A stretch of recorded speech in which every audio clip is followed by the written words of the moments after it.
বিষয়টা হলো এটা হলো মিউজিক।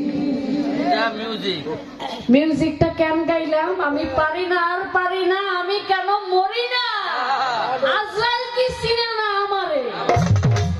কথাটা আমি কেনই না বললাম? আলামিন নুরি যায় না এখনো, শুনতেছে যেখানেই হোক। শোনো ভাই, শোনার দরকার আছে তোমার। প্রশ্ন করছি আমি, আমার এই চাপাইয়া দিছে আপা, আপনি বলবেন। এরপর আমি ঠিক নির্দেশ দিলাম যে তুমি এই এই রাস্তায় গেলে যারে খুঁজতেছো তার দেখাটা পাইলে পাইতেও পারো, পাইলে পাইতেও পারো না, পাবা। এটাই যে শিব আমারে বলে, আপা আমি সূরা বনী ইসরাইল, সূরা কাসাব, সূরা কাহাব, সূরা আশুআরা, আমি 4টা সূরা খুঁজে দেখলাম, কোন সূরার মধ্যে পাইলাম না যে আল্লাহ এক আলেমকে গরু বলে গালি দিছিল। ভাই, ও ভাই, তোমার জায়গায় যদি অন্য কোনো বয়াতি হতো তাহলে কইতাম গাঞ্জা কয় পোটলা খাইয়া এই সুস্থে। খালি তুমি দেখে আমি কিছুই করলাম না। তার কারণ হলো আপনারা জ্ঞানী মানুষ, আপনারা বুঝবেন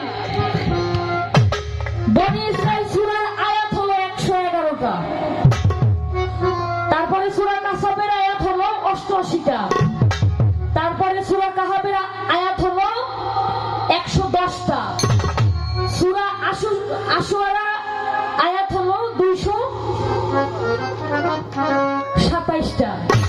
আচ্ছা, আমার শুধু আলামিন নুরি তো গেছেই গা, আপনারা যারা আছেন এতগুলা আয়াত 5 মিনিট থেকে 10 মিনিট, 10 মিনিট থেকে 15 মিনিট, ধরলাম 20 মিনিট লাগে একটা স্টেজ, 2টা গান পালা বন্ধ।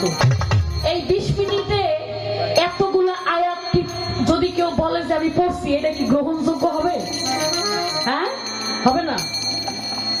আমি আর কিছুই বললাম না, তোমার দুঃখে এই গানটা গাইলাম যে আমি তোমারে না পারতাছি, তোমারে কিছু কইতে না পারতাছি সইতে। গাইছি যে আমি পারি না আর পারি না, আমি কেন মরি না, আজরাইল কি চিনে না আমার। আমার আর কিছু বলার নাই। তুমি বেসিক্যালি ভালো গান করো, আমি তোমার গান করো, আমি রুমি সরকার শুনি, এটা আমি অন্তরের স্থল থেকে তোমাকে আগেও বলেছি, এখনো বললাম। কিন্তু তুমি এই গাঞ্জাখুরি কথা এটা বললা, আমি এটা মাইনা নিতে পারলাম না যে তুমি এত শর্ট টাইমে।